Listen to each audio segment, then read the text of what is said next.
जय बाबा पशुपतिनाथ की। पुनर्बोध के इस मंच पर आप सबों का हार्दिक स्वागत, अभिनंदन, वंदन है। हम इस वक्त नेपाल के काठमांडू अवस्थित भगवान पशुपतिनाथ मंदिर प्रांगण से आप सबों के बीच हैं। यह संस्कृति संवाद का कार्यक्रम भगवान पशुपतिनाथ प्रांगण के बीच है। जैसा कि आपके ध्यान में होगा, ये संवाद कार्यक्रम सनातन धर्म संस्कृति के प्रचार के लिए, उसके विकास के लिए, सनातन प्रतीकों से जुड़ी हुई चीज़ों के संरक्षण, संवर्धन, इसके निमित्त है। आज हमारे बीच कई सारे लोग जो यहाँ नेपाल के हैं और नेपाल के अंदर नेपाल भारत मैत्री संबंधों को लेकर, सनातन धर्म संस्कृति को लेकर, इसके प्रचार और प्रसार के लिए वो निरंतर समाज में कार्य करते हैं। ऐसे कई सारे लोग यहाँ हमारे बीच उपस्थित हैं। हमारे बीच अंतर्राष्ट्रीय कथावाचक पूज्य संत भाई श्री गुप्तेश्वर पांडे जी हैं। आप वहाँ के बिहार के सबसे बड़े पुलिस अधिकारी, डीजीपी, पुलिस महानिदेशक रहे हैं। अभी आपकी सेवा 2 वर्ष शेष थी।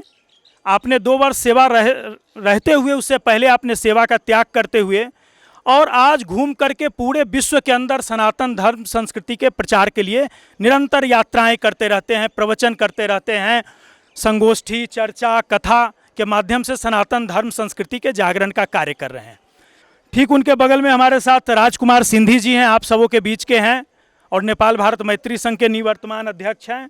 मेरे साथ भारत से आए हैं कृष्ण मोहन झा जी। आप कई सारे सामाजिक संगठनों के विभिन्न उत्तरदायित्व में रहे। कि नेपाल और भारत राजनीतिक तौर पर हम 2 अलग अलग देश हैं, लेकिन दोनों एक दूसरे का पूरक है। यहाँ पशुपति हैं तो वहाँ केदार हैं, हिमालय यहाँ है और गंगा वहाँ है। तो नेपाल के लोगों के लिए भारत और भारत के लोगों के लिए नेपाल, इसके बिना हम अधूरे से हैं। यहाँ मुक्तिनाथ हैं तो वहाँ हरिहरनाथ हैं, यहाँ सप्तकोशी का उद्गम है तो वहाँ कोसी गंगा से मिलती है, कटिहार बिहार में पड़ता है वहाँ पर। यहाँ जनकपुर है, जानकी माता का मैके, तो वहाँ श्री रामचंद्र जी का जन्मस्थान अयोध्या है। तो इस संवाद यात्रा में हम चाहेंगे कि ये संवाद दोनों देश के संस्कृति के जुड़ाव को लेकर के है। हमारी मित्रता, हमारे सांस्कृतिक ताल्लुकात और भी गहरे हों। हमारे लोग, नेपाल के लोग अधिक से अधिक भारत के तीर्थों में जाएं और भारत के लोग अधिक से अधिक नेपाल के पवित्र तीर्थों तक आएँ। आइए आप में से जानते हैं, आप अपना परिचय देते हुए अपनी बात बताएं। मेरो नाम जनकराज ढुङ्गाना हो। म पहिल्यै जागिर खाएर रिटायर भएको मान्छे हुँ। जागिर खाँदाखेरि विभिन्न जिल्लामा प्रमुख जिल्ला अधिकारीको हैसियतले काम गरेको मान्छे हुँ र म यो नेपाल भारत मैत्री सङ्घको म आजीवन सदस्य छु र अहिले सल्लाहकार पनि छु र चाहिँ नि कानुनी सल्लाहकार भन्ने एउटा छुट्टै समूह छ। त्यो समूहको म प्रमुख सल्लाहकारको रूपमा काम गरिरहेको छु। अब अरू मेरो चाहिँ नि यतिकै परिचय छ, अरू बाँकी कुरा चाहिँ नि पछि गरौँ। मैं प्रेम हरि ढुंगाना, ये पशुपतिनाथ रिसर्च सेंटर है, एक हमारे शोध संस्थान है, तो उसका मैं चेयरपर्सन हूँ। तो भगवान पशुपतिनाथ का अनादिकाल से महत्व रहा है। पूरे दुनिया भर के हिंदू यहाँ आते हैं। तो आप भगवान पशुपतिनाथ से संबंधित कुछ बातें और बताएं। धन्यवाद। मैं पशुपति के बारे में बताऊंगा। पशुपति में 3 शब्द है, पशु, पाश और पति। पशु किसको कहते हैं? जो कर्म बंधन में बंधे हुए हैं। जन्म जन्म का जो हमारा कर्म बंधन है, उससे बंधने वाला सारा जीव, ब्रह्मा जी से लेकर कीट पतंग पर्यंत ये पशु है। तो उनको कर्म बंधन से छुटाने, कृपा करके कर्म बंधन से हटाने वाले पति भगवान पशुपतिनाथ है। जय श्री पशुपतिनाथ। मैं पशुपति क्षेत्र विकास कोष संस्कृति संरक्षण महाशाखा के निमित्त प्रमुख गौरी शंकर पराजुली हूँ। और आराध्य देव, देवादिदेव, महादेव जो भगवान पशुपतिनाथ है, ये भगवान पशुपतिनाथ आदि ज्योतिर्लिंग के स्वरूप में है। नेपाल भारत ये जो हिंदुओं का भूमि है, देवभूमि है और अनादिकाल से जो नेपाल के लोग रामेश्वरम लगायत बद्रीनाथ, केदारनाथ का करके इंडिया में तीर्थाटन करने के लिए जाते हैं। और जितने हमारे मित्र राष्ट्र भारत के भाई बहनों हैं जो हिंदुओं हैं, वो आराध्य देव भगवान श्री पशुपतिनाथ, मुक्तिनाथ और बुद्ध भूमि, जानकी मंदिर लेकर के, देवघाट लेकर के सभी नेपाल के तीर्थ स्थल में पधारते हैं। ये हमारा सनातनिक मान्यता है। ये राजनीतिक भूगोल में कुछ फर्क होगा, नेपाल का और इंडिया का नक्शा फर्क है, लेकिन सांस्कृतिक भूगोल में हम एक हैं। ये विशिष्ट स्थान है। ये विशिष्ट स्थान में हमने जो ये भगवान पशुपतिनाथ का मंदिर है, ये भगवान पशुपतिनाथ का मंदिर का पूजा का पद्धति हमारे जो गुरुओं का भी गुरु जगत गुरु शंकराचार्य जी ने स्थापित किया। मान्यता से अभी भी पूजा आरती जो नित्य जो है संस्कार होता है, ये होता है। और इसके बाद जो है हमारे ये सनातन धर्म का धरोहर है। जी बिल्कुल, बहुत सुंदर बताया गौरीशंकर पराजुली जी ने। वास्तव में भारत में भी ये मान्यता है कि 12 ज्योतिर्लिंग की यात्रा बिना भगवान पशुपतिनाथ के पूर्ण नहीं होती है। इसलिए वहाँ के जो भी भगवान शिव के भक्त हैं, जो भी 12 ज्योतिर्लिंग की यात्रा पे जाते हैं, वो ज़रूर पशुपतिनाथ उस क्रम में ज़रूर आते हैं। और ऐसे ही आपके यहाँ के मुक्तिनाथ को भी लेकर के मान्यता है कि 4 धाम की वहाँ जो लोग भारत में यात्रा पूर्ण करते हैं, वो बिल्कुल मुक्तिनाथ बिना आए उनके 4 धाम की यात्रा पूर्ण नहीं होती है।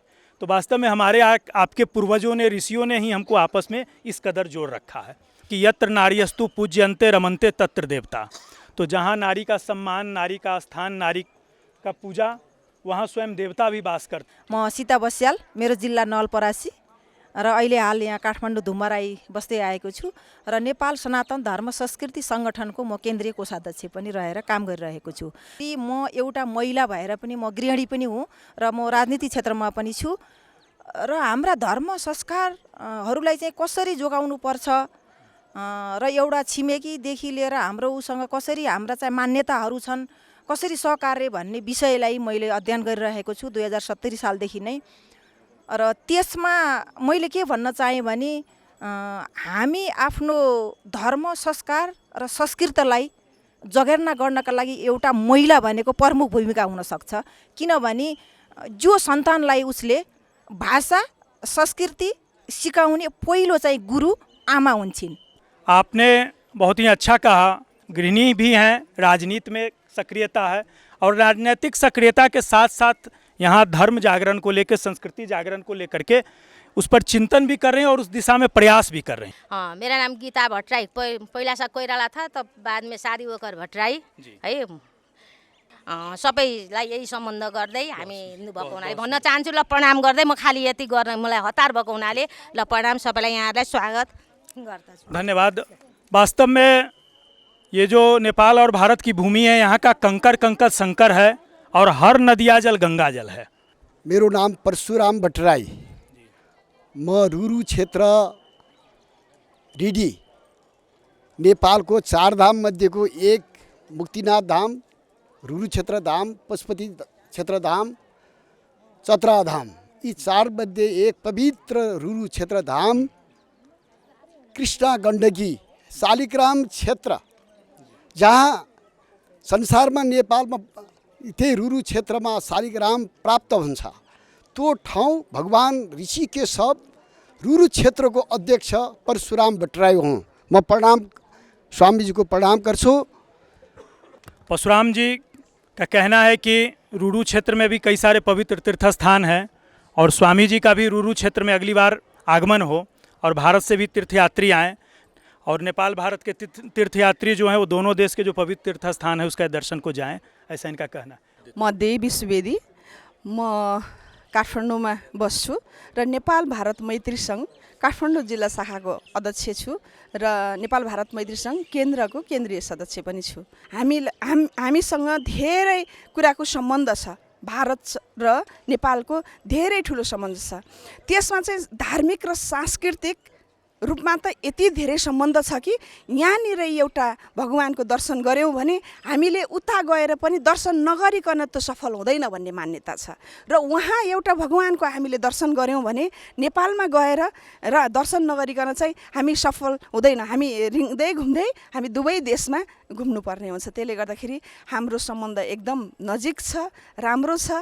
सुवेदी जी कह रही थी कि भौगोलिक रूप में हम दोनों एक ही हैं, सांस्कृतिक रूप में, और दोनों देश का जो संबंध है वो तीर्थों के माध्यम से दोनों संस्कृतियां आपस में जुड़ती हैं, दोनों देश आपस में जुड़ते हैं और वहाँ से भी काफ़ी लोग आते हैं। इनके भारत के भी बहुतेरे लोगों से इनके पारिवारिक और व्यक्तिगत इन लोगों के संपर्क हैं, वो लोग भी यहाँ तीर्थ दर्शन को आते हैं।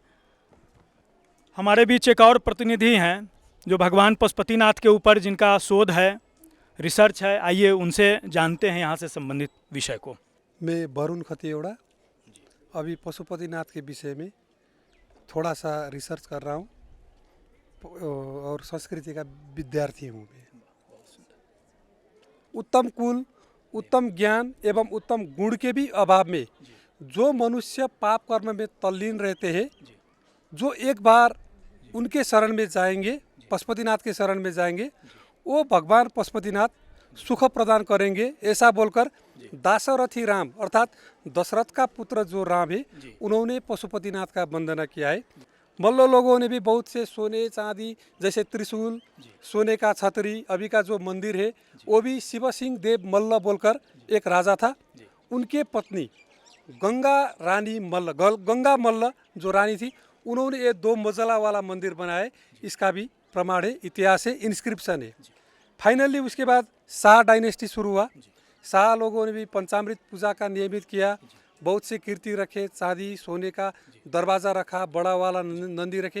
ये सब डायनेस्टी शाह डायनेस्टी में हुआ। सर्वप्रथम पशुपतिनाथ सिर्फ शिव का मंदिर नहीं है, जो ओनली शिव को मानते हैं वो पूरा नहीं होते। पशुपतिनाथ शिवा का भी मंदिर है, माता पार्वती का भी मंदिर है। इसीलिए इसका सिंबल में आप देख सकते हैं, वाहन के रूप में नंदी शिव का वाहन है, तो चारों दरवाज़ा में शेर का वहाँ पे मूर्ति है। तो जो शेर का मतलब सवारी करती है वो माता पार्वती या दुर्गा ही होते हैं, इसीलिए माता पार्वती और शिव का मंदिर है। एक बात बोलना चाहूँगा, इतना ही बोलकर अपना रिसर्च का थोड़ा सा बात यहीं टूंगाता हूँ। जय श्री पशुपतिनाथ। मेरा नाम दीपक नेपाल है। मैं ये पशुपतिनाथ अध्ययन संस्थान रिसर्च सेंटर है उससे संबंधित हैं और मैं तो कभी कभार हम टीवी में ये धार्मिक चैनल होता है उसमें थोड़ा बोलता हूँ। पशुपति समालिंगम बागमती समा नदी गुहेश्वरी समापीठम नास्ति ब्रह्मांड मंडले। अस्ति ये गोरखनाथ जी ने बोला है। ये आपको ये हमारा पशुपतिनाथ का मंदिर का महत्व जितना भी हम वर्णन करेंगे वो कभी पूरा नहीं होगा। मैंने बहुत इंडिया के विभिन्न दर्शनीय स्थल में, धार्मिक स्थल में हमने बहुत देवता लोग को दर्शन किया है, लेकिन पशुपतिनाथ का जो चतुर्मुख लिंग है ना, वो बड़ा यूनिक है।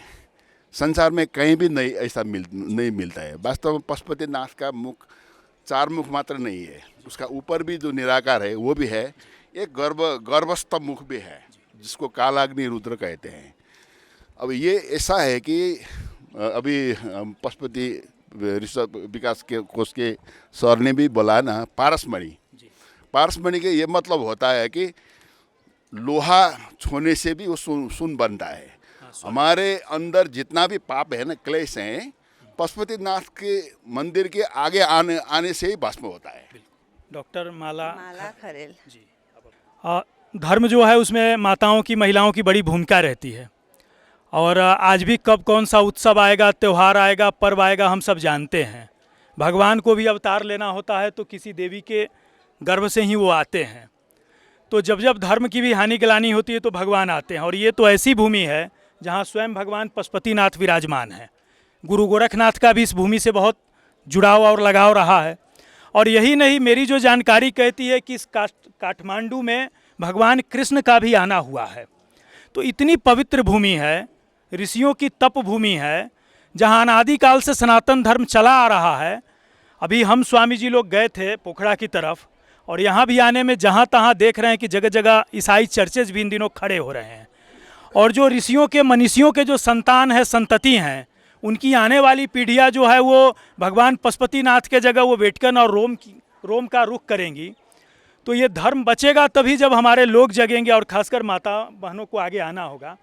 ये हमारा इंडिया और नेपाल का रिलेशनशिप के बारे में भी कुछ कहना नहीं चाहिए। ये तो एक सीमा का ही वो है, नेपाल और भारत कहकर है। और नहीं तो हम वहाँ के लैंग्वेज और यहाँ का लैंग्वेज भी बहुत सिमिलर है। और हम जो पहनते हैं वहाँ का और यहाँ का सब वही जैसे एक सा ही है। और हमारा कल्चर, हमारा वेशभूषा, हमारा लैंग्वेज, हमारा कितनी भी कल्चर सब सिमिलर ही है, सब सिमिलर है। इसलिए हम भारत और नेपाल हम एक ही भाई बहन समझते हैं। हमारे बीच राजकुमार सिंधी जी हैं, नेपाल भारत मैत्री संघ के निवर्तमान अध्यक्ष हैं और विश्व सिंधी समाज के नेपाल के अध्यक्ष हैं, और काफ़ी सामाजिक क्षेत्र में सक्रियता आपकी रहती है। मैं नेपाल भारत मैत्री संघ का निवर्तमान राष्ट्रीय अध्यक्ष हूँ और पशुपतिनाथ, भगवान पशुपतिनाथ मुक्तिनाथ के लिए जो हम लोगों ने एक भारत सरकार को एक बहुत बड़ा कार्यक्रम हम लोगों ने दिया और मुझे बड़ी खुशी हुई है। मैं आपको व्यक्त करना चाहूँगा कि आज से 4 वर्ष करीब पहले भारत सरकार के निमंत्रण में 50 व्यक्तियों का, महिलाओं और हम लोग के कार्य समिति के लोग, महिलाएं और पुरुष समेत 50 व्यक्ति हम लोग भारत सरकार के निमंत्रण में हम लोग वहाँ साउथ ब्लॉक गए विदेश मंत्रालय में। और वहाँ विदेश मंत्रालय में हम लोगों ने ये बात रखी कि भारत से जो तीर्थ यात्री आते हैं नेपाल घूमने के लिए, उन लोगों को आप कुछ अनुदान दीजिए।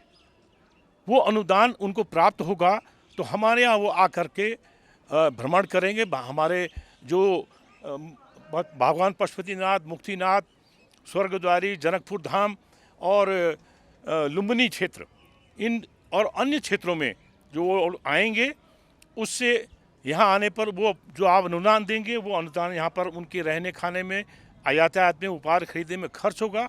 हमारी इकोनॉमी बढ़ेगी और हम लोग का जो सामान, हम लोग का एक खान पान, रहन सहन या हम लोग की जो संस्कृति है उसका आदान प्रदान होगा। हमारे यहाँ प्रगाढ़ता आएगी संबंधों में। ये हम लोगों ने प्रस्ताव रखा। तो मैं आपको बहुत गौरव साथ आपको अनुरोध करना चाहूँगा कि तमिलनाडु गवर्नमेंट ने 20,000 रुपये प्रति व्यक्ति को, नेपाल जो घूमने के लिए आते हैं, विशेष करके मुक्तिनाथ दर्शन करने के लिए, कि उनकी एक परंपरा है कि सारे तीर्थ करने के बाद, मुक्तिनाथ के जाने के बाद उनकी यात्रा पूरी होती है, तो 20,000 प्रति व्यक्ति देना उन्होंने शुरू किया। राजस्थान गवर्नमेंट ने पशुपतिनाथ दर्शन करने आने के लिए उनके 10,000 व्यक्ति जो वृद्ध या सीनियर सिटीजन हैं, उनके लिए हवाई जहाज और ट्रेन से पूरा खर्च उठाने के लिए उन्होंने किया। उत्तराखंड गवर्नमेंट ने, हम लोगों को बुलाया गया था वहाँ पर, उत्तरी जितने भी हिमालयी राज्य हैं उनके लिए बुलाया गया था, तो वहाँ हम लोग गए थे। तो वहाँ पर हमने ये प्रस्ताव रखा, तो उन्होंने भी 10,000 रुपये यहाँ पर अपने नागरिकों को प्रदान करने के लिए बोला। वो पैसे वो लोग यहाँ पर आकर खर्च करते हैं। कहते हैं तरंती ये नवा तत्व तीर्थम, जो जीव का यह लोक और परलोक दोनों को कल्याण कर दे, दोनों का मार्ग प्रशस्त कर दे, वो तीर्थ है। तीर्थ जागरण का भी माध्यम है और जीव के आत्म कल्याण का भी माध्यम है। इसी को रामचरितमानस में तुलसी बाबा कहते हैं कि तीर्थाटन साधन समुदाय, विद्या विनय विवेक बढ़ाई। तो वास्तव में हमारे मनुष्य जीवन में हमारे अंदर कई सद्गुणों को लाने का भी माध्यम तीर्थ है।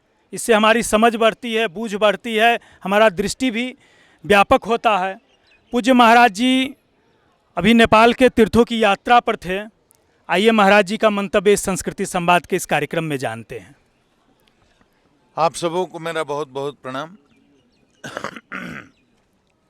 देखिए, भारत की तरह ही नेपाल भी त्याग की भूमि है, तपस्या की भूमि है, सिद्धों की भूमि है, संतों की भूमि है, ऋषियों की भूमि है, मनीषियों की भूमि है। और कई वक्ताओं ने चर्चा किया ही है, मुक्तिनाथ से लेकर के, बाराह क्षेत्र से लेकर के, गंडकी क्षेत्र से लेकर के। आप जानते हैं कि यहाँ हम लोग आ गए हैं सब जगह घूमते हुए। मुक्तिनाथ की यात्रा अभी इस बार नहीं हो पाई। तो पशुपतिनाथ क्षेत्र, ये मैं आपको बता दूं कि यहाँ ये बहुत पुराना, कोई बता रहे थे, शोध कर रहे थे भाई, बता रहे थे कि 2000 वर्ष पहले का इतिहास, कोई 2500 वर्ष पहले का इतिहास। तो हमारी आयु बहुत छोटी है कलयुग में, 100 साल तो हम जीते ही हैं। अब तो इतिहास लिखने वाले ने तो लिख दिया है ऐसा कि पूरे आर्यावर्त का इतिहास लिख दिया, भारत का इतिहास लिख दिया कि भाई ये आज से 5000 वर्ष पहले ही शुरू हुआ था, सिंधु घाटी की सभ्यता शुरू किया और उसके बाद वैदिक युग लिखा और उसके बाद कहता बस हमारी सभ्यता इतनी पुरानी है। ये हम सब सनातनी हैं, हम सब सनातनी हैं, तो हम शास्त्र को मानते हैं, हम वेद को मानते हैं, तो हमारे जीवन के मूल्य शास्त्रों से निकल करके आते हैं, हम शास्त्रों की बातों को सत्य मानते हैं। ये पशुपतिनाथ जी का ये जो मंदिर है, ये मंदिर का रूप तो समय के हिसाब से बदलता बनता रहता है, लेकिन ये जो जगह है ये 1000-2000 वर्ष पुरानी नहीं है, ये लाखों करोड़ों वर्ष पुरानी ये धर्मस्थली है और तंत्र का बहुत बड़ा एक पीठ रहा है। ये बहुत बड़ा पीठ है तंत्र का। हम 2000 के बियॉन्ड जा ही नहीं पाते, 5000 बियॉन्ड जा ही नहीं पाते, क्योंकि ये साधना का बल जिसमें होगा, जो जीव अंतर्मुख होगा, जिसकी समाधि लगती होगी, जिसके पास साधना का बल होगा, उसे पता चलेगा कि करोड़ों करोड़ों वर्ष से भगवान पशुपतिनाथ यहाँ विराज रहे हैं, चाहे मंदिर का स्वरूप बनता रहा हो, युग के हिसाब से अलग अलग रहता हो। ये बहुत बड़ा श्री विद्या का तंत्रपीठ भी है ये पशुपतिनाथ, और हमारी आध्यात्मिक सांस्कृतिक साझी विरासत है। भारत और नेपाल की आध्यात्मिक और सांस्कृतिक साझी विरासत है, हम एक ही हैं। इस बात को बहुत चिल्ला कर कहने की भी ज़रूरत नहीं है। हमारे शास्त्रीय प्रमाण इतने ज़्यादा हैं कि हमें कोई चाह कर भी अलग नहीं कर सकता। इसलिए यहाँ भारत मैत्री संघ का मूल दायित्व तो ये होना चाहिए, मित्रता करने की जरूरत नहीं है। भारत के हृदय में है नेपाल और नेपाल के हृदय में है भारत। इस मित्रता को कोई प्रतिकूल ढंग से प्रभावित न करे, हमारे संबंधों में कोई जहर न घोले, इस पर काम करने की ज़रूरत है, लोगों को समझाने की ज़रूरत है।